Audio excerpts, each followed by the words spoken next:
پیاروں، آپ کی خاموشی، حالانکہ آپ ٹک ٹک ڈیگم دیکھ رہے ہیں، مجھے ایسا لگ رہا ہے کہ جگ رہے ہیں، لیکن خاموشی بالخصوص اہل منبر خیال رکھیں کہ اپنے خطبہ اور شعراء کو حوصلہ دینے کے لیے وہ خود زندہ بیٹھے رہیں، چونکہ اگر ہمارے علماء سو جائیں گے تو پوری امت سو جائے گی۔ میرے پیاروں، آج الجامعۃ الاسلامیہ کے اس جلسے میں فقیر اشرفی کی حاضری، محترم مولانا علی رضا اشرفی صاحب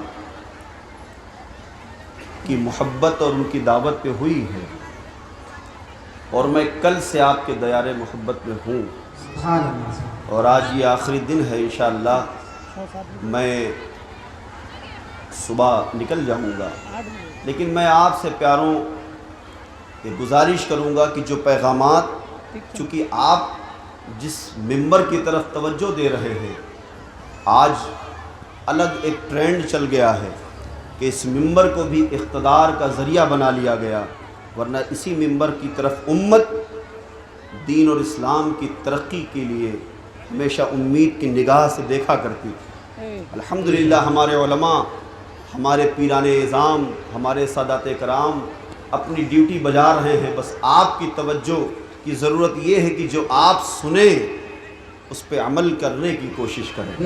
یہ سارا انتظام جو ہے یہ صرف خالص للہیت کے ساتھ ہے کہ دین کا کام ہو، اور امت رسول صلی اللہ علیہ وسلم کے جو لوگ اس جلسے میں حاضر ہو، وہ پیغامات رسول جو ملے علماء کے ذریعے وہ لے کر جا کر اس پر عمل کریں۔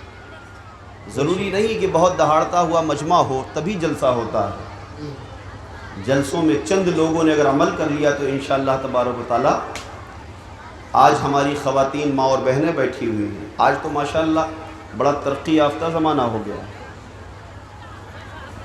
آج ہماری خواتین بھی ماشاءاللہ، اور ہر مرد کو چاہیے کہ وہ اپنی بیوی کو، ہر باپ کو چاہیے اپنی بچی کو، ہر شوہر کو چاہیے اپنی بیوی کو تعلیم سے آراستہ کرے۔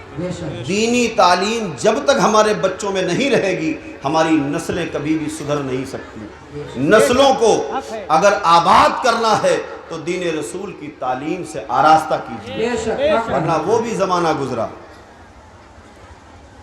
کہ جب عورت اپنے شوہر کا نام لینے سے ڈرتی تھی۔ ایک ریومر اڑا تھا کہ جس عورت نے اپنے شوہر کا نام لے لیا نکاح ٹوٹ جائے گا۔ اب خواتین، اگر کوئی پوسٹ مین دروازے پہ آ جائے، کہے کہ یہ خط آیا ہے اور یہ کیا نام ہے شوہر کا تمہارے، خط بھیجنے والے کا نام اگر وہ پڑھے تو کہے نہ، میں نہ بولوں گی۔ کون بولے گا؟ پڑوسی بولے گا۔ سامنے کوئی شخص آ جائے وہ بولے گا تو کہیں بتا دو یہ خط آیا ہمارے شوہر کا، ذرا نام بتا دو۔ تو عورتوں کے ذہن میں یہ مغالطہ تھا، ریومر تھا، خاص طور گاؤں دیہات میں۔ ایسے ہی ہوا کہ وہ عورت بیچاری نماز کی عادت ڈالنے لگی، اس نے سنا اپنے علماء کرام سے کسی ایسے ہی جلسوں میں کہ نماز کے بغیر زندگی اور آخرت، دنیا اور آخرت کامیاب نہیں ہو سکتی، اور ہم لوگ صبح سے شام تک بچوں کی خدمت، شوہر کی خدمت، بچوں کی پرورش، گھر صاف صفائی، کپڑا دھونا، گھر بنانا، سنگارنا، اسی میں لگے رہتے، تو اب ہم نماز پڑھیں گے، نماز کے وقت میں نماز پڑھیں گے۔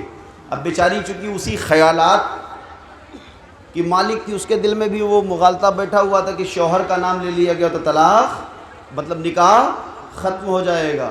اب نماز تو اس نے مکمل کی، مکمل کرنے ہی والی تھی، اب اسے سلام پھیرنا تھا، اب خیال آ گیا شوہر کا نام تو رحمت اللہ ہے۔ اب پھنسی بیچاری کی، جب شوہر کا نام رحمت اللہ ہے، اگر ہم نے کہا السلام علیکم ورحمۃ اللہ تو نکاح تو یہاں بھی ٹوٹ جائے گا۔ بڑی پریشان، لیکن چونکہ ہندوستان کی خاتون تھی، ہندوستان کی عورت تھی، تو بھارت میں جگاڑ تو فیمس، تو اس نے کہا کوئی بات نہیں، رحمت اللہ اگر شوہر کا نام ہے، یہ نام لینے سے نکاح ٹوٹ جائے گا تو ابا کا نہیں بچوں کا نام لیا جائے، تو کہا السلام علیکم گڈوا کے ابا۔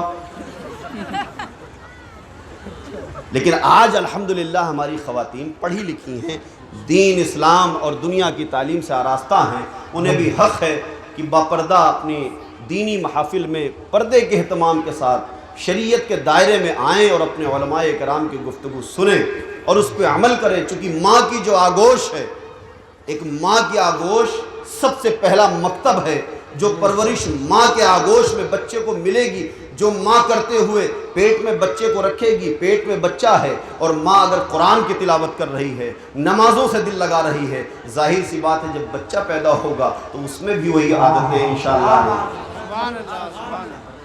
تو یہ مدرسہ الجامعۃ الاسلامیہ جہاں ہم اور آپ اس صحن میں بیٹھے ہیں، الحمدللہ اراکین مدرسہ نے اتنی بڑی مجلس کا اہتمام کیا ہے۔ پیاروں، دنیا کا ایک نظام ہے، جب کوئی مالدار مال کماتا ہے تو اپنے مال کو وہ بینک میں جمع کرتا ہے۔ آج کل تو بینکوں کا بھی کوئی بھروسہ نہیں، پہلے لوگ گھر میں چوری نہ ہو جائے اس لیے بینک میں رکھتے تھے، آج کل بینکوں کو چوری کرنے کی اتھارٹی سرکار نے دے دی، اب بینک میں بھی محفوظ نہیں، اب کیا کریں؟ تو میں دنیا کے مال کی بات کر رہا ہوں۔ انسان جب کماتا ہے تو 20,000 بھی گھر میں، چلو بینک میں لائن لگا کے جمع کر دو۔ اب کہیں آپ کو کسی دوسرے ملک میں جانا پڑ جائے، قسمت کی معراج ہو جائے، قسمت جگ جائے اور آپ کا ٹکٹ عمرے کا آ جائے، اور اگر آپ کو سرکار کے مدینے کی حاضری مل جائے، تو جب آپ ہندوستان سے مدینے شریف کے لیے جائیں گے تو یہاں پر بھلے ہی آپ لاکھوں کروڑوں رکھے ہوں، اگر وہی نوٹ وہاں پہ لے کے سوچیں دکانوں پہ چل جائے تو یہاں کے کروڑ پتی وہاں کے بھکاری۔ آپ نوٹ دیں گے دکان پہ کہ ایک بوتل پانی دو تو کہے گا کہ یہ کاغذ ہمارے وہاں اس کی ویلیو نہیں ہے، یہ لینا الاؤڈ نہیں ہے، یہ جہاں کی ہے وہاں کے ایکسچینج بینک میں جائیے اور چینج کرا کے ہمارا پیسہ لائیے۔ جب سعودی عربیہ کی کرنسی آپ لائیں گے تو پھر آپ کو پانی اور ضروریات زندگی کی چیزیں ہم دے سکتے ہیں۔ یعنی بھارت کی نوٹ جس پر بھارت کا آدمی سوچتا ہے کہ یہی نوٹ ہو تو سب خرید لیا جائے، وہ جیسے ہی سرحد بدلی وہاں کا فقیر ہو گیا۔ یعنی وہ مال دنیا کا یہاں کروڑوں ہو لیکن ایک بوتل پانی بھی سعودی عرب میں نہیں مل سکتا۔ تو اس کا مطلب کیا ہے کہ ضروری یہ ہے کہ ہم یہاں ہندوستان کے مال کو، روپے کو، پیسے کو پہلے کنورٹ کریں وہاں جا کے ایکسچینج بینک میں۔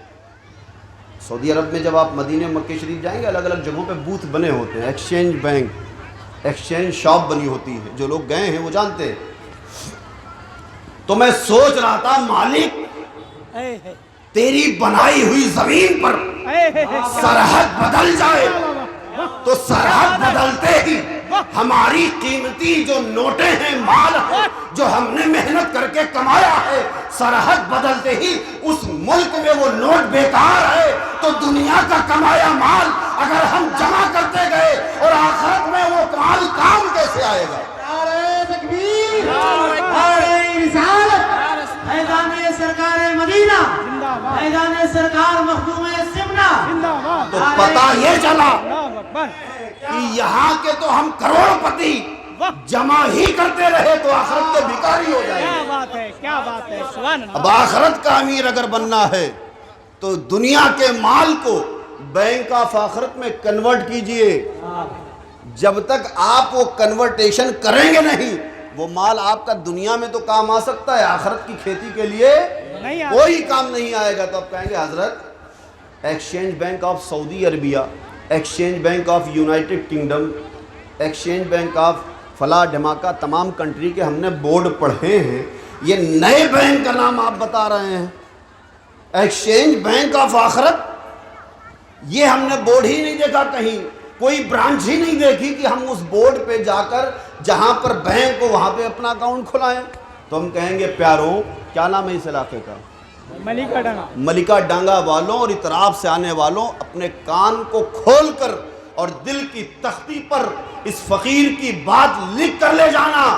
تمہیں کسی شہر میں، تمہیں کسی گاؤں میں، تمہیں کسی قصبے میں، تمہیں کسی گلی میں، تمہیں کسی محلے میں، تمہیں ہندوستان میں، افغانستان میں، کسی ملک میں بینک آف آخرت ڈھونڈنے کی ضرورت نہیں ہے۔ جہاں پر آج تم بیٹھے ہو یہی بینک آف آخرت ہے۔ یہ الجامعۃ الاسلامیہ جو تمہارے اکاؤنٹ اوپننگ کی جگہ ہے، اب آپ کیسے کنورٹ کریں گے؟ تو میں طریقہ بتا دوں۔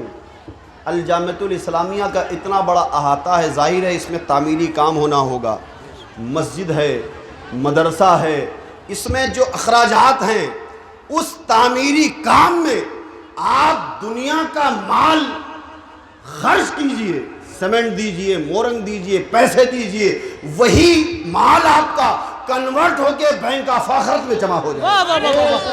یعنی بینک آف آخرت اگر کہیں ڈھونڈنا ہے تو آج اسی رات میں الجامعۃ الاسلامیہ کو بینک آف آخرت جانیں.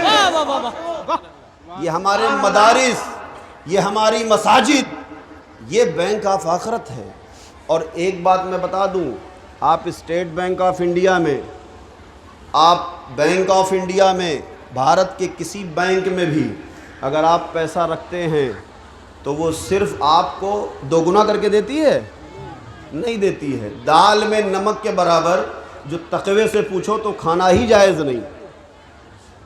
متقی کے لیے کھانا بھی مناسب نہیں ہے. لیکن آخرت کا بینک ایسا ہے کہ ایک دے بدلے میں 10 لے. ایسا بینک ملے گا کہیں؟ ایک نیکی کرو اس کا بدلہ 10 نیکی. سوچو اگر آپ نے 10,000 روپیہ الجامعۃ الاسلامیہ کی تعمیر میں دے دیا تو وہ 1 لاکھ بینک آف آخرت میں جمع ہو گیا. اور یہ ایسا مال ہوگا جو کبھی، یہ ایسی جمع پونجی ہوگی آخرت کے بینک کی جو نہ چوری ہو سکتی ہے، نہ نوٹ بندی ہو سکتی ہے، نہ قطار بندی ہو سکتی ہے، نہ گھپلے بازی ہو سکتی ہے، نہ لائن میں لگنا ہو سکتا ہے.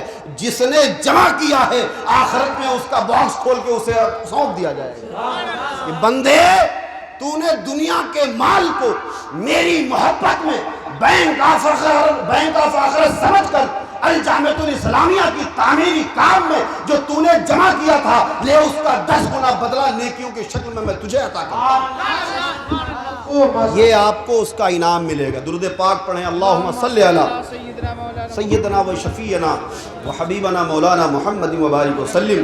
صلاۃ و سلام علیک سید یا رسول اللہ صلی اللہ علیہ وسلم. میری تقریر کے بعد اور حضرت جب تشریف لے آئیں گے اس کے بعد یا ابھی سے ہی جو لوگ مدرسے کے تعمیر میں دینا چاہیں گے نام بھی لکھائیے اور جو لائے ہوں وہ دیجئے یا جب وعدہ کیجئے لا کے پہنچائیے. تو میں عرض کر رہا تھا پیاروں، جب آپ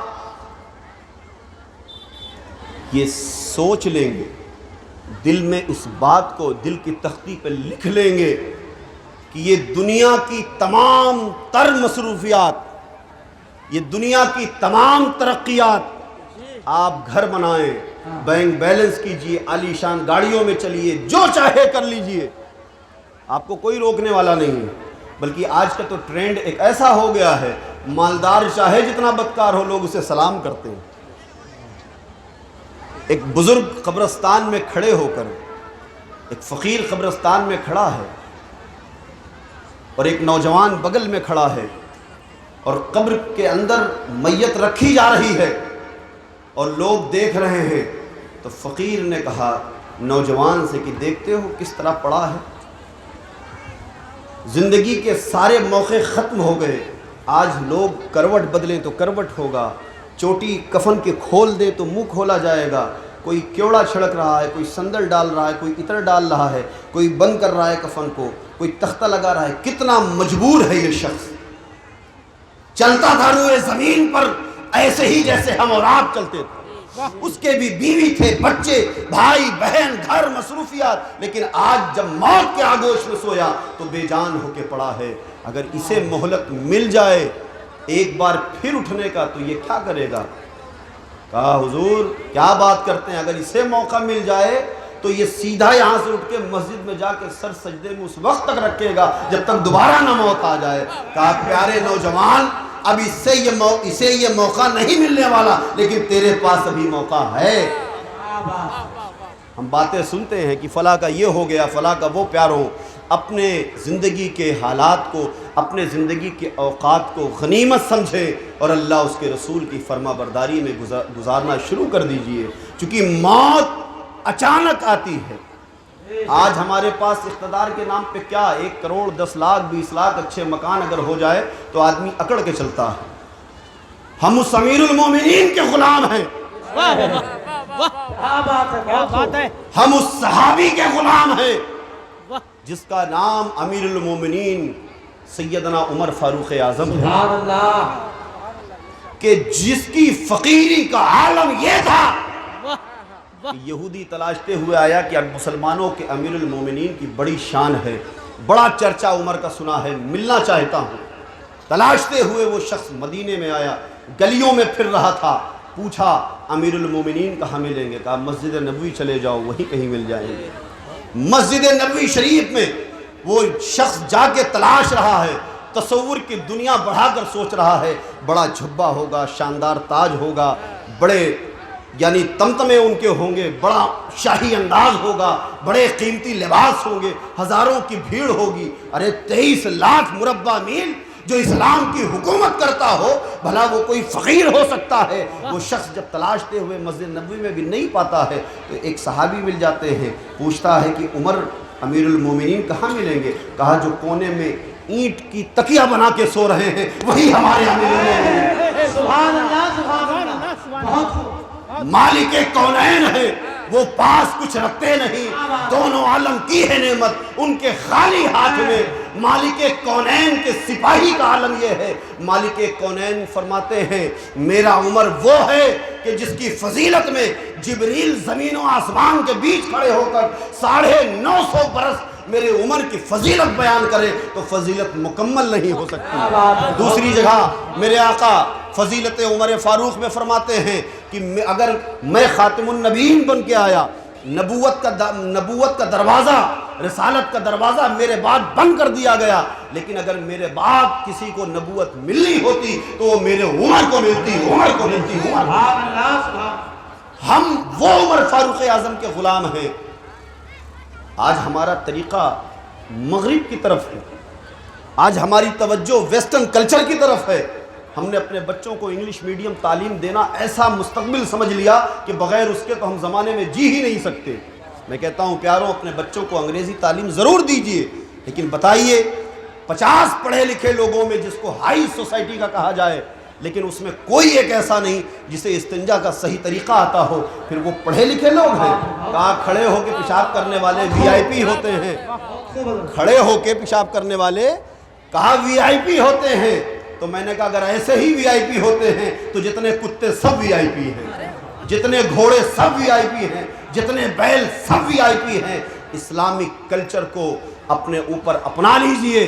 اسلام کی تعلیم وہ تعلیم ہے کہ جو آپ کی صرف دنیا ہی نہیں بلکہ آخرت کو بھی سنوار دیتی ہے۔ نعرہ تکبیر، نعرہ رسالت، فیضان سرکار مدینہ، فیضان سرکار مخدوم سمنا۔ آپ مدارس اسلامیہ کی طرف دیکھیں، آپ کے علاقے کا ایسا غریب آدمی جو نالیوں کو صاف کرتا ہو، کچرے اٹھاتا ہو، کالا ہو، غریب ہو، جھوپڑے میں رہتا ہو اور مالدار جس سے دوستی نہ پسند کرے، تعلقات نہ پسند کرے، رشتہ داری نہ پسند کرے، اس کے پاس بیٹھنا پسند نہ کرے، اسے اپنا رشتہ دار دوست احباب نہ جوڑائے، جس شخص کو علاقے میں سب سے حقیر جانا جائے، پیاروں اگر وہ اپنے بچے کا داخلہ الجامعۃ الاسلامیہ میں کرا دے اور اس کا بچہ حافظ و عالم بن جائے تو کل جامع مسجد کے منبر پر اس کا بیٹا کھڑا ہو کر خطبہ دے رہا ہوگا اور بڑے بڑے مالدار بیٹھ کے سن رہے ہوں۔ سبحان اللہ، ماشاءاللہ۔ نعرہ تکبیر،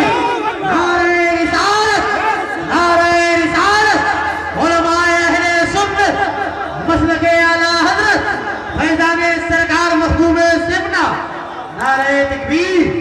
یہ دین کی تعلیم کا اثر ہے کہ وہ جب تک اس امام، اسی حقیر غریب کے بیٹے کے پیچھے اگر نماز مکمل کرنی ہے، جب تک کہو گے نہیں پیچھے اس امام کے، تمہاری نماز مکمل نہیں ہو سکتی۔ پیاروں دین کی تعلیم کے لیے ہماری سوسائٹی نے یہ سوچ رکھا ہے یہ تعلیم تو غریبوں کے لیے جس کے پاس پیسہ نہ ہو۔ بتاؤ اگر سب نے یہ سوچ لیا کہ یہ غریبوں کے لیے تعلیم ہے، امیروں کے لیے تو انگلش میڈیم اسکول ہے، کانوینٹ ہے، یونیورسٹیز ہے، کالجز ہیں، تو بتاؤ جنازے رکھے رہیں گے، نماز جنازہ کون پڑھائے گا؟ لاشیں پڑی رہیں گی، نماز جنازہ کون پڑھائے گا؟ نکاح کے لیے 20 لاکھ کا فنکشن تیار ہوگا لیکن سائیکل سے آنے والا وہ حافظ کہاں سے آئے گا؟ تمہارے بچے پیدا ہوں گے تو کان میں اذان کون دے گا؟ تمہارے وہاں فاتح ہوگا تو فاتح کرنے والا کہاں سے آئے گا؟ پیاروں، یہ علماء مدارس اسلامیہ کے طلبہ، یہ نائبین مصطفیٰ ہیں. جس نے انہیں کمتر جانا اس نے حضور کی عظمت کو معاذ اللہ کمتر جانا. کیسی محبت ہے، دعویٰ حضور کی محبت کا ہے، اور دین سے کوئی لوز، کوئی محبت نہیں ہم نے لگا رکھی ہے. پیاروں، قبر میں جب آپ جائیں گے تو یہ نہیں پوچھا جائے گا تم نے پیسے کتنے کمائے. لوگ سوال کرتے ہیں مجھ سے جب ٹیلی فون پہ، حضرت فلاں مولانا صاحب نے یہ کہہ کے یہاں سے گئے، حضرت یہ بتائیے فلاں سلسلے والے سید صاحب ہیں، ہم فلاں سلسلے کے سید صاحب سے مرید بڑا کون ہے؟ تو میں کہتا ہوں قبر میں تجھ سے سوال کیا ہوگا؟ کیا بات ہے، سبحان اللہ. قبر میں سوال کیا ہوگا؟ یہ سوال ہوگا کہ پیر صاحب کون بڑے، یا یہ سوال ہوگا کہ فلاں کے وہاں کھانا مرغا کیوں بن گیا، یا یہ سوال ہوگا کہ کون امیر تھا کون غریب تھا، یا تیری ترقی. سوال یہ ہوں گے، سوال یہ نہیں ہوں گے. سوال تو ہوگا کہ تیرا رب کون ہے، من رب کا. سوال یہ ہوگا تیرا مذہب کیا ہے، سوال یہ ہوگا تیرے آقا کون. تو جو سوال تم سے کیا جائے گا اس سوال کی تیاری کیجیے اور فالتو سوالوں کو ختم کیجیے. جو کام علماء کرام کا ہے وہ کریں گے. آپ مفت کے مفتی نہ بنیں. یہ سارے سرکاروں کی محبت تمہارے لیے ضروری ہے، چاہے وہ کچھوجا شریف کے پیران اعظام ہو، چاہے وہ مہرینہ شریف کے ہو، چاہے وہ بریلی شریف کے ہو، چاہے وہ دربھنگہ شریف کے ہو. کسی بھی خانوادے کے سادات کرام و پیران اعظام ہو، ان کی تعظیم و ادب آپ کو کرنا ہے، محبت کرنا ہے. لیکن سوالات اختلافی پیدا کر کے یہ سوچ لینا کہ تم سے قبر میں اگر یہ سوال کیا جائے گا تو پھر اس کی تیاری کرو، جواب ڈھونڈو. اگر یہ سوال نہیں کیا جائے گا تو اس جواب کو ڈھونڈو جو تم سے کیا جائے گا. وہ سوال کا جواب دینے کی تیاری کرو. اور وہ پیاروں تب ہوگا جب آپ اپنے کلچر پہ چلیں گے، جب آپ دین کے راستے پہ چلیں گے. صرف پیر سے مرید ہونا، آج کل لوگ سمجھتے ہیں پیر صاحب سے مرید ہو گئے جنت کا ٹکٹ مل گیا. اگر ایسا رہا ہوتا تو غریب نواز تو خواجہ عثمان ہارونی کے مرید تھے. پھر بھارت میں آج اذان کی آواز نہیں، تم گھنٹہ ہلا رہے ہوتے. خواجہ عثمان ہارونی نے اپنے جگر گوشے، اپنے پیارے مرید و خلیفہ حضرت سرکار غریب نواز کو بھارت بھیجا کہ جاؤ اپنی آخرت کو بناؤ اور بھارت میں اسلام کا ماحول بناؤ. آج بھارت کا چمن جو گلشن ہے وہ میرے خواجہ کی عنایت ہے. یہ بھی بتا دوں، تاریخ آپ دیکھیں، تاریخ دیکھیں کہ بھارت میں دو طریقے کے مسلمان آئے. ایک آئے جنہوں نے حکومت کرنے کی نیت سے داخل ہوئے، اور ایک آئے جنہوں نے دین رسول اللہ صلی اللہ علیہ وسلم کو پھیلانے کا مقصد رکھا. تو جو زمین ہڑپنے کے لیے آئے تو وہ تیر لائے، تلوار لائے، نیزہ لائے، تیاری سے آئے، قالین لائے، انتظام سے آئے. جو حکومت موجودہ تھی اس سے جنگ کیا اور خود قابض ہوئے.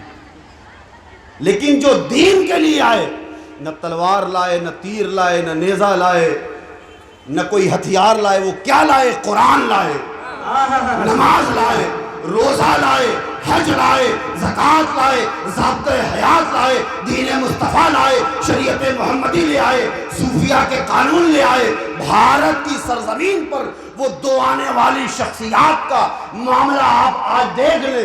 جو زمین کے لیے آئے، محلات ضرور بنایا، قلعے ضرور بنایا، کوٹھیاں ضرور بنائی، قطب مینار ضرور بنایا، لال قلعے ضرور بنائے، بڑی بڑی بلڈنگیں ضرور بنائیں. لیکن آج ان کی ان کوٹھیوں اور محلوں اور قلعوں پر سرکار نے پکنک سینٹر کھول دیے، عیاشیوں کے اڈے بن گئے، فوٹوگرافی کے اڈے بن گئے.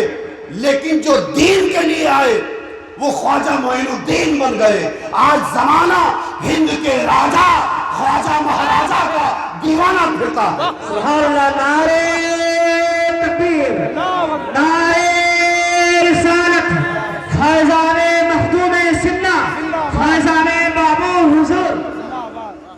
ہمارے بزرگوں نے پیاروں ان مدارس اسلامیہ کو آخرت کی تیاری کا بہترین ذریعہ بنایا.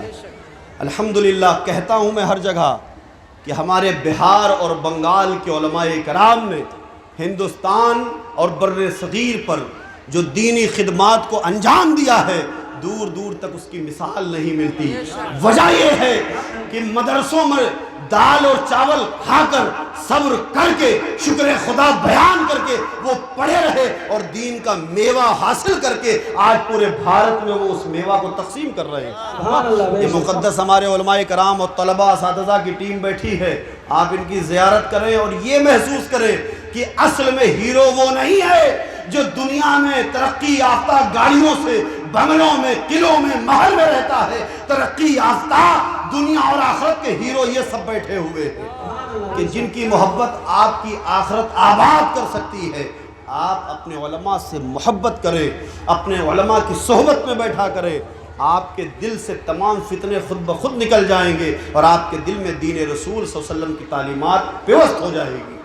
میرے پیاروں، آپ اپنی رات کی نیند قربان کر کے بیٹھے، تو اس قربانی کا بدلہ یہ ہے کہ آج آپ عزم کر کے اٹھیں کہ جلسوں میں ہم نے بہت تقریریں سنی ہیں، بہت سارے پروگرام میں شرکت کی ہے، لیکن آج اس فقیر جو تمہارے اور ہمارے آقائے دو عالم صلی اللہ علیہ وسلم کے خاندان سے تعلق رکھتا ہے، للہ میری باتوں کو اپنے کانوں سے انسنا نہ کرنا۔ یاد رکھو کہ اس منبر سے اپنی دنیا اور آخرت روشن کی جاتی ہے۔ آپ میلے میں نہیں آئے کہ دکانوں پہ کھڑے ہو کر خریداری کیجئے، یہ پیاروں رب کی رحمت بٹ رہی ہے، یہ قیمتی دین کے میوے بٹ رہے ہیں جس کے مقدر میں وہ میوہ لکھ دیا گیا۔ یقیناً آج کی رات اس کی زندگی کی تاریخی رات بن جائے گی۔ ہو سکتا ہے آخرت کی کامیاب یہ رات آپ کی آخرت کی کامیابی کا ذریعہ بن جائے۔ بے شک، سبحان اللہ۔ نبی اور آل نبی کی سچی محبت کیجئے، یہ کوئی نئی رسم و رواج نہیں۔ حالانکہ آج تو القاب و آداب کا معاملہ یہ ہے کہ اگر القاب اور آداب کو ہاتھ پیر دے دیا جائے تو کئی جنازے ایک دن میں اڑ جائیں گے۔ فقیر کی بس خواہش یہ ہے کہ مجھے حضور کے نوکر کے نام سے جانو، میں یہاں خطابت کے جوہر لٹانے نہیں، میں اپنے آقا کی نوکری کے لیے بیٹھا ہوں کہ میرے آقا کی امت بیٹھی ہے اور یہ رسول کا نوکر بیٹھا ہے۔ میں اپنی نوکری کر کے کچھ باتیں تمہاری سماعتوں میں ڈال کر میں اپنے آقائے کریم صلی اللہ علیہ وسلم کے غلاموں میں اپنا نام شمار کروں اور یہاں سے چل پڑوں۔ سبحان اللہ، سبحان اللہ۔ آل نبی کا پیار ہے ایمان کی زندگی، ان سے نہیں ہے پیار تو سب کچھ فضول ہے۔ وہ پہلوان جو سرزمین بغداد پہ چلتا تو لوگ دور دور ہو جاتے کہ جنید بغدادی جا رہا ہے۔ سبحان اللہ۔ کون جنید؟ وہ جنید کہ جس کی بہادری کے قصے دور دور ممالک میں پڑھے جاتے تھے۔ کئی سال سے اکھاڑے بند تھے کہ جنید کے مد مقابل کوئی پہلوان نہیں آ رہا ہے لڑنے۔ اچانک شور اٹھتا ہے کہ کوئی پہلوان آ گیا جو جنید کے مد مقابل کھڑا ہو رہا ہے۔ اکھاڑا کھل گیا، اعلان ہو گیا فلاں تاریخ کو اکھاڑے میں کشتی ہونی ہے۔ جنید بغدادی بھی سوچ رہے تھے کون پہلوان ہے جس کا نام بھی میں نہیں جانتا، اور وہ آیا لڑنے بہر کیف۔ وہ انتظار کرنے لگے تاریخ کی، جب تاریخ آئی حضرت جنید بغدادی بھی اس اکھاڑے میں آئے جہاں ہزاروں لوگ حضرت جنید بغدادی کے نام کا نعرہ لگا رہے تھے۔ جب لوگوں نے اس پہلوان کو جو حضرت جنید بغدادی کے مد مقابل آیا تھا اسے دیکھا تو بڑا دبلا پتلا لاغر، حضرت جنید سوچنے لگے کہ یہ کس لیے آیا ہے۔ جنید کی شجاعت کا قصہ دور دور شہروں میں پڑھا جاتا ہے اور یہ شخص تو بظاہر اتنا لاغر کمزور ہے، یہ مجھ سے کیا لڑے گا۔ بہرحال اس راز کو جاننے کے لیے حضرت جنید نے اکھاڑے کے اصول کے ترتیب کے مطابق بڑھ کے اس سے مصافحہ کیا، تو اس لاغر پہلوان نے حضرت جنید بغدادی کے کان میں کچھ جملے کہے پیاروں، اسے آپ بغور سماعت کریں۔ کہا جنید، میں جانتا ہوں کہ تمہاری شجاعت ایسی ہے کہ دور دور کوئی پہلوان تمہارے اکھاڑے میں آنے کے لیے تیار نہیں۔ میں غریب سید ہوں، میرے گھر میں فاقہ ہو رہا ہے، سنا ہے جو تمہیں شکست دے دے گا بڑا انعام و اکرام ملے گا۔ میں بڑا پریشان ہوں۔ یاد رکھنا کہ جنید، اگر آج تم نے مجھے عزت دی ہے، اگر عزت دے دی تو میں اپنے نانا سے تمہاری شفاعت کرا دوں گا۔ اختیار دیکھو، حقدار دیکھو، کہ نبی کے شہزادے نے بظاہر لاغر ہے، کمزور ہے، 3 دن کا بھوکا ہے، گھر سے پریشان ہے، جنید اگر آج اس اکھاڑے میں تم نے مجھے فتح دے دی تو میں کل آخرت میں اپنے نانا سے تمہاری بخشش کرا دوں گا۔ جنید بغدادی نے یہ جب جملہ سنا آنکھوں سے آنسو نکل آئے۔ ایک طرف وہ مجمع جو جنید کی شجاعت کے نعرے لگا رہا ہے کہ ابھی چند لمحوں میں جنید اسے اٹھا کے کھڑے سے باہر پھینک دیں گے، جنید کے لیے وہ مقام ایسا تھا، ایک طرف دنیاوی شہرت تھی، دوسری طرف محبوب کی محبت تھی، لیکن جنید نے سودا بھی کر لیا، فیصلہ بھی کر لیا۔ ایک بار نہیں، 2 بار نہیں، 3 بار حضرت جنید اس پہلوان کو لے کر چت ہو گئے۔ جنید ہار گئے اور وہ پہلوان جیت گیا۔ اس پہلوان کو بادشاہ کی طرف سے تمام انعام و اکرام دے کر رخصت کر دیا گیا، اور جنید کو تمام طعنے، تمام برے جملوں سے لوگ آواز دینے لگے کہ آپ نے ہمارے شہر کی بے عزتی کرا دی، آپ نے ہمارے شاہی اکھاڑے کی توہین کرا دی کہ ایک دبلا لاغر پتلا آدمی آ کے آپ کو چت کر کے چلا گیا۔ بہرکیف حضرت جنید بغدادی اپنے گھر کو چل پڑے اور روتے روتے روتے روتے بار بار شہزادے کا وہ جملہ کانوں میں گونج رہا تھا کہ جنید اگر آج تم نے فتح دی تو میں نانا سے بخشش کرا دوں گا۔ جنید کی گھر میں روتے روتے آنکھ لگ گئی، جنید سو گئے، قسمت جگ گئی، حضور آ گئے، جانے کائنات آ گئے، سیاح لامکاں آ گئے، نازش ہر دو سرا آ گئے، محمد مصطفیٰ آ گئے صلی اللہ علیہ وسلم۔ کہا جنید تو نے آج میری آل کو عزت کا تاج پہنایا ہے، آج میں تجھے ولایت کا تاج پہنا رہا ہوں، سلطان الطائفہ بنا رہا ہوں۔ سبحان اللہ بے شک۔ آل نبی کا پیار ہے، ایمان کی زندگی، ان سے نہیں ہے پیار تو سب کچھ فضول ہے۔ میرے پیاروں، زندگی جینے کا سلیقہ اگر حاصل کرنا ہے اپنے بزرگوں سے حاصل کیجئے، اپنے زندگی کے لمحات کو غنیمت جانیے۔ یہ جو سانس چل رہی ہے، کل 31 تاریخ گزری، لوگ بڑا خوش تھے کہ چلو 2020 گیا، اب 2021 آیا۔ خوشیاں منا رہے تھے کل لوگ کہ نہیں منا رہے تھے؟ چلو ٹھیک ہے، نیا سال انگریزی کا آیا، دعا ہے مولا کریم اس سال میں امت مسلمہ پر خصوصی فضل فرمائے اور پورے عالم کے لیے امن و امان عطا فرمائے۔ لیکن یہ نہیں سوچا کہ اگر نیا سال آیا ہے تو زندگی سے ایک پرانا سال گزر بھی گیا ہے، یعنی 1 سال آپ چھوٹے ہو گئے، زندگی سے 1 سال کم ہو گیا، یعنی آپ کی زندگی کم ہوئی تو آپ خوشی منا رہے ہیں۔ کون وہ شخص ہے کہ جو زندگی کے بڑھنے کے بجائے زندگی کے کم ہونے پہ خوشی منائے؟ لوگ مناتے ہیں نا۔ پیارو، یہ جو سانسوں کی آری ہے یہ آپ کی ہماری زندگی کو بڑی تیزی سے کاٹ رہی ہے۔ سمجھیں، وعلیکم السلام ورحمۃ اللہ، ان قریب موت ہمیں اپنے چنگل میں دبوچ لینے والی ہے، چاہے بیوی بچے بھائی بہن گھر تجارت بزنس کی فکر چاہے جتنی ہو، لیکن میرے پیاروں وہ فکر موت آتے ہی ساری ختم ہو جائے گی اور آپ موت کے سپرد ہو جائیں گے۔ اور یہی لوگ جن پہ بڑا ناز ہے، میرے بچے میری بیوی، گھر میں رکھنے سے گھبرائیں گے، گھر کے کونے میں رکھ دیں گے، جسم کے کپڑے بھی پھاڑ دیں گے۔ آپ نے دیکھا ہوگا میت رکھ کے کس طرح لوگ نہلاتے ہیں، کہیں صابن پڑا ہوتا ہے، کہیں کپڑے پڑے ہوتے ہیں۔ پیارو، یہ حال ہونے والا ہے۔ اس دن کو یاد کر کے دین سے لو لگا کر اور مدرسے الجامعۃ الاسلامیہ میں اپنا بینک آخرت کھولتے ہوئے دین کی تیاری میں مسجد میں 5 وقت کی حاضری دیجیے۔ آج یہ تعداد جو ہے اگر ہر جمعے کے دن مسجدوں میں ہونے لگے تو انشاءاللہ آپ کو فکر کی کوئی بات نہیں رہے گی۔ ہر جمعے والی بھیڑ فجر سے عشاء تک اگر آ جائے تو آپ کو خوف بھی رکھنے کی ضرورت نہیں پڑے گی، بلکہ دونوں عالم میں آپ کا ڈنکا بجنے لگے گا۔ بے شک، سبحان اللہ۔ اللہ تبارک و تعالیٰ نے ہمیں اور آپ کو بڑا زبردست مالدار بنایا۔ یہ دنیاوی مال کی کوئی عمر نہیں ہے، آج ہے کل چوری ہو جائے آپ فقیر ہو جاؤ گے، لیکن جو مال اللہ نے عطا فرمایا ہے وہ کوئی چوری نہیں کر سکتا۔ مثال کے طور پہ جب تک آپ صحت مند ہیں آپ کو احساس نہیں ہوتا کہ اس پیر کی قیمت کیا ہے، جب تک آپ صحت مند ہیں آپ کے اس ہاتھ کی کیا قیمت آپ کو پتہ نہیں ہوتا. کسی نابینے سے پوچھو کہ آنکھ کی روشنی نہ ہو تو زندگی کیسے گزاری جاتی ہے. بے شک. کسی معذور کے پاس زبان نہ ہو سے پوچھو کہ اپنا دکھ کسی کو سنایا جائے تو کیسے سنایا جائے. کسی کا اپر چیمبر فیل ہو گیا ہو یعنی دماغی توازن نہ ہو, اسے اچھا برا دن رات ماں باپ رشتے پہچاننے میں کیا معاملہ ہوتا ہے ذرا اس سے پوچھو. جسم کے کوئی اعضاء نہ ہو, ایک صحت مند انسان اگر ذرا سا آنکھوں میں بینائی میں کوئی پرابلم ہو جائے تو ڈاکٹروں کے چکر لگنے لگتے ہیں. لگنے لگتے ہیں کہ نہیں لگنے لگتے؟ اللہ نے جس کی آنکھوں کو صحیح سلامت بنایا جتنا شکر ادا کرے کم. کہتے ہو میں غریب ہوں, لیکن اللہ نے تمہیں کتنا مالدار بنایا ہے.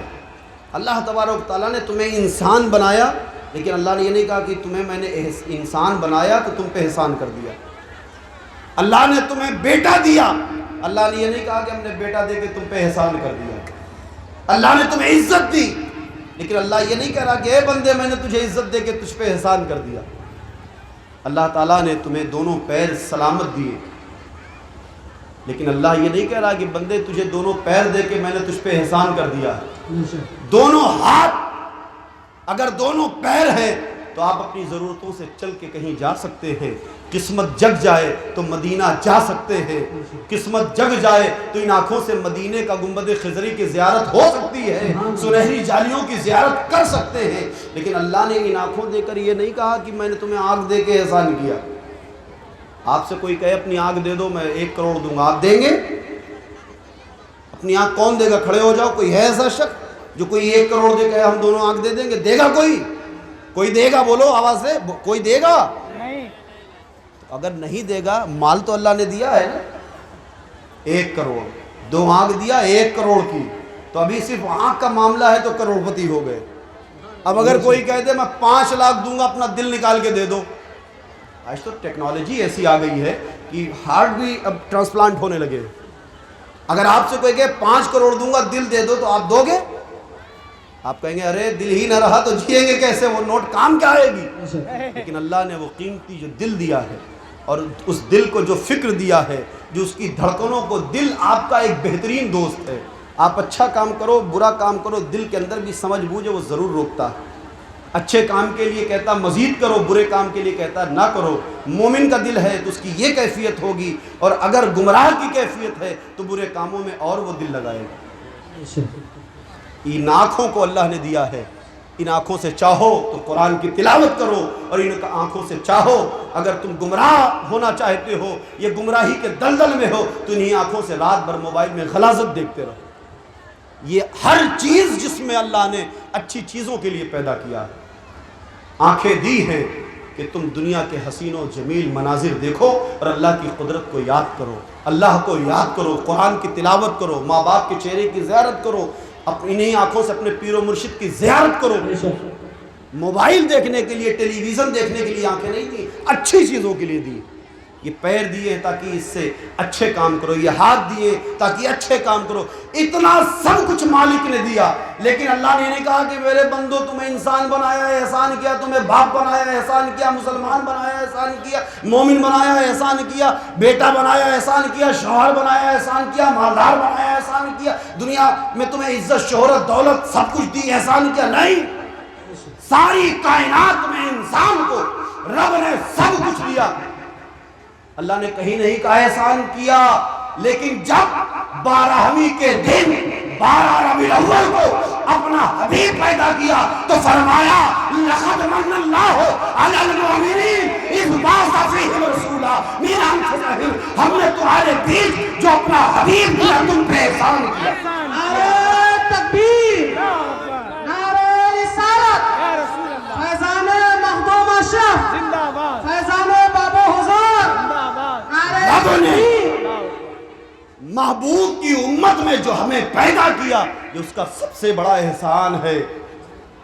احسان عظیم ہے کہ ہمارے دلوں میں اپنے محبوب کی سچی محبت ڈالی. میرے پیاروں, اپنی قسمت پہ رش کیجئے کہ ہم اپنے آقا و مولا کے غلام ہیں. زندگی ایسی بنا لو کہ خود نہ دعویٰ کرو میں حضور کا غلام ہوں، 100 بار زبان سے کہو، لیکن عمل کے ساتھ کہو گے تو تمہیں کہنے کی ضرورت نہیں، راہ چلتا کہے گا یہ مصطفیٰ جان رحمت کا غلام جا رہا ہے، یہ مصطفیٰ کا دیوانہ جا رہا ہے، یہ فقیر مدینہ جا رہا ہے۔ سبحان اللہ سبحان اللہ۔ زندگی ایسی ہو جس میں بندگی ہو، اور بندگی ایسی ہو جس میں زندگی ہو۔ ہمیں نمازوں کو بھی پڑھنا ہے تو ایسے پڑھنا ہے کہ جس میں عشق مصطفیٰ بھی ہو اور محبت رب بھی ہو۔ سبحان اللہ۔ ایسی نماز نہیں پڑھنی ہے کہ کسی شخص نے چلتے پھرتے کسی جلسے سے سن لیا نماز پڑھو، نماز پڑھنے سے چہرے پہ نور ہوتا ہے، تو اس نے کہا جی گھر میں روز جھگڑا صرف اس لیے ہوتا ہے کہ میں کالا ہوں، اگر نور آ جائے گا تو یقیناً میری بیوی جھگڑا کرنا بند کر دے گی۔ گھر گیا، ٹھنڈک کی رات، بیوی سے کہا کہ سنو آج فجر سے مجھے اٹھانا، میں بھی نماز پڑھوں گا۔ بیوی نیک پارسہ تھی، بہت خوش ہوئی، اس نے کہا بہت اچھی بات ہے، میں اٹھاؤں گی۔ اب اس نے مولانا کی تقریر میں یہ بات سنی تھی کہ نماز ہر حال میں پڑھو، اگر وضو نہیں کر سکتے ٹھنڈک کی وجہ سے، پانی چھونے سے جان جانے کا خطرہ ہے، ضعیف ہو مریض ہو تو تیمم سے کام چلاؤ، مٹی سے تیمم کر لو۔ اگر کھڑے ہو کے نہیں پڑھ سکتے تو بیٹھ کے پڑھو، بیٹھ کے نہیں پڑھ سکتے لیٹ کے پڑھو، اشارے سے پڑھو، لیکن نماز ہر حال میں فرض ہے۔ اس نے عمل کیا اس پہ، گھر گیا، بیوی سے کہا کہ مجھے فجر میں اٹھانا۔ بیوی نے صبح جیسے ہی فجر کا وقت ہوا کہا میرے سرتاج اٹھ جاؤ، فجر کا وقت ہو گیا۔ رضائی سے منہ نکالا، دیکھا اوہ بڑی ٹھنڈک ہے، جان جانے کا خطرہ۔ تو کہا کیا ہوا؟ مولانا کی بات یاد آئی کہ اگر پانی سے وضو کرنے سے اگر جان جانے کا خطرہ ہے تو مٹی۔ تو اس نے فوراً چارپائی سے رضائی میں لیٹے لیٹے زمین پہ ہاتھ مارا اور تیمم کر لیا۔ پھر خیال آیا کھڑا ہوں گا تب بھی تو ٹھنڈی لگے گی، تو پھر اس نے کہا کہ مولانا نے کہا تھا لیٹے لیٹے ہی پڑھ سکتے ہو، تو لیٹا لیٹا پڑھ لیا اور پڑھ کے رضائی اوڑھ کے سو گیا۔ جب سو گیا تو صبح جب 8:30 9 بجا، رضائی سے اس نے اپنی آنکھیں کھولی، دیکھا بیوی سنگار کر رہی ہے، کہا بیگم آج دیکھ میں کیسا لگ رہا ہوں۔ جب اس نے دیکھا کہا اللہ اکبر، کہا پہلے تو کچھ بہتر لگ رہے تھے، آج تو بالکل لنگور لگ رہے ہو۔ کہا کیا بات ہوگی؟ مولانا نے کہا تھا نماز پڑھنے سے چہرے پہ نور ہوتا ہے، یہ کہہ رہی ہے لنگور بن گیا۔ اٹھا فوراً گیا شیشے میں، دیکھا پوری کالک لگی ہوئی۔ کہا یہ کیسے ہوا؟ کہا مجھے کیا پتا، رات کو روٹی بنا کے توا چارپائی کے پاس تمہارے رکھا تھا، مجھے کیا پتا رات میں ہاتھ پیر مارتے ہو زمین پہ۔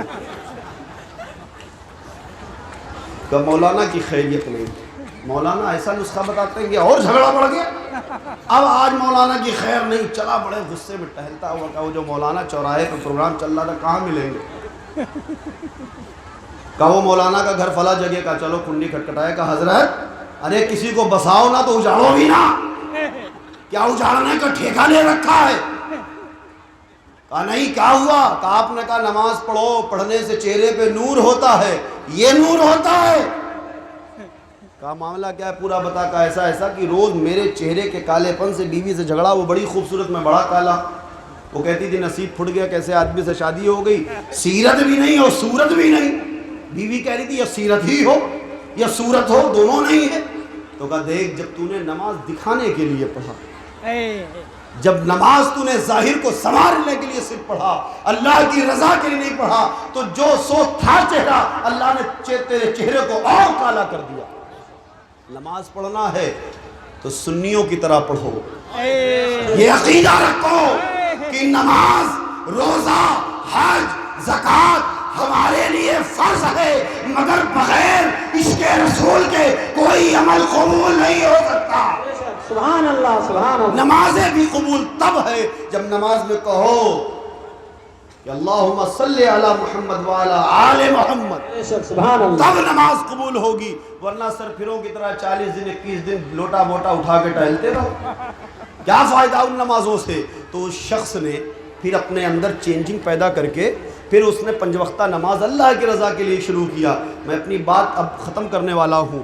تو ایک دن وہ نماز پڑھ کے فجر کی سدھر گیا، بیوی سے بھی محبت ہو گئی۔ نماز کی فضیلت ہی ایسی ہے، نماز 100 برائیوں کا علاج ہے، 100 برائی سے نماز آپ کو بچاتی ہے۔ اور آپ پریشانیوں میں یہ پیر کے پاس وہ بابا کے پاس جاتے نا تعویذوں کے لیے، جائیے، جو کامل ہمارے صوفیہ ہیں، پیران اعظام میں جائیے، ان سے شریعت بھی لیجئے، طریقت بھی لیجئے اور صوفیاء کرام کا نسخہ بھی لیجئے، لیکن اس سے پہلے ان کی تعلیمات پہ عمل کر لیجئے۔ بے شک حق ہے۔ اپنی جبینوں کو اپنے مالک کی دہلیز پہ 5 وقت اگر آپ جھکا کر کہیں گے سبحان ربی الاعلیٰ، اس کی رب کی رحمت مسکرائے گی۔ اے فرشتوں، میرا بندہ تھا تو بدعمال، لیکن آج میری چوکھٹ پہ آ گیا، اپنے خالق کی چوکھٹ پہ آ گیا، ہر جگہ سے بھگایا گیا، کوئی بات نہیں، اگر آج میں اسے بھگا دوں گا، آج میں اسے خالی لوٹا دوں گا تو پھر اوروں میں اور مجھ سے کیا فرق ہے؟ میں اس کا خالق حقیقی ہوں۔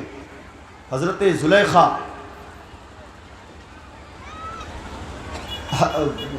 حضرت یوسف علیہ السلام کی بیوی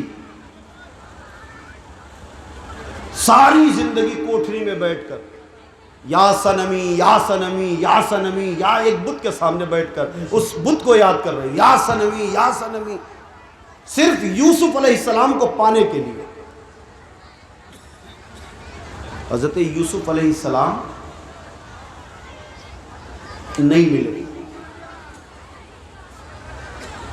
لیکن یا صنمی یا صنمی کا ورد وظیفہ کرتے کرتے برسوں گزر گئے، یوسف نہیں ملے، لیکن ایک دن غنودگی طاری ہوئی نیند کے حالت میں زبان سے بجائے یا صنمی کے یا صمدی یا صمدی یا صمدی نکلنے لگا۔ اللہ نے کہا فرشتوں میرے یوسف کے گھوڑے کو فوراً موڑ دو اس کی کوٹھری کی طرف۔ بے شک سبحان اللہ۔ فرشتوں نے کہا مولا، جو ساری زندگی یا صنمی کرتی رہی، آج اس کے زبان سے غلطی کے طور پہ نیند کے عالم میں یا صمدی نکل گیا، تو تو یوسف سے ملاقات کروا دے رہا ہے، یوسف کو عطا کر دے رہا ہے۔ کہا اس بت کو جو نہ سننے والا ہے، ساری زندگی پکارا ہے، آج اس نے اپنے صحیح خالق کو پکارا ہے، آج اگر اسے یوسف سے نہ ملا دوں تو بھلا اس کا عقیدہ کیا رہے؟ سبحان اللہ، بے شک۔ اللہ اتنا کریم ہے میرے پیاروں، اللہ اتنا رحیم ہے، تمہارا رب اتنا کارساز ہے، ہمارا خالق اتنا رحمان ہے کہ بندے کی زندگی چاہے جیسی ہو، اگر بندہ برائی میں بھی مر جائے لیکن اللہ اس کے ساتھ بھی انصاف فرماتا ہے۔ بے شک حق ہے۔ فرشتے گردنوں میں رسیاں پکڑ کے گھسیٹتے قبرستان نہیں لے جاتے، تب بھی اللہ اپنے بندوں کے ساتھ پروٹوکال رکھتا ہے کہ اسے غسل کراؤ، نئی کفن پہناؤ، خوشبو لگاؤ، پیشانی پہ مشک رگڑو، 4 آدمی کاندھے پر لے کر اسے لے کے چلتے ہیں، بڑے عزت کے ساتھ قبر میں رکھتے ہیں۔ بتاؤ جب ہمارا خالق، ہمارا رب اتنا رحمان ہے، اتنا رحیم ہے، اتنا ستار العیوب ہے، اتنا غفور الرحیم ہے، ہم کیسے اسے بھول کر دنیا کی مستیوں میں لگ گئے؟ مسجدوں سے دوری، آج دنیا میں ہم ظلم کے شکار ہو کے رہ گئے، آج ضلالت ہمارا مقدر بن گئی، آج تمام علاقوں میں، شہروں میں، ملکوں میں یہ قوم ظلم کا شکار بن گئی ہے۔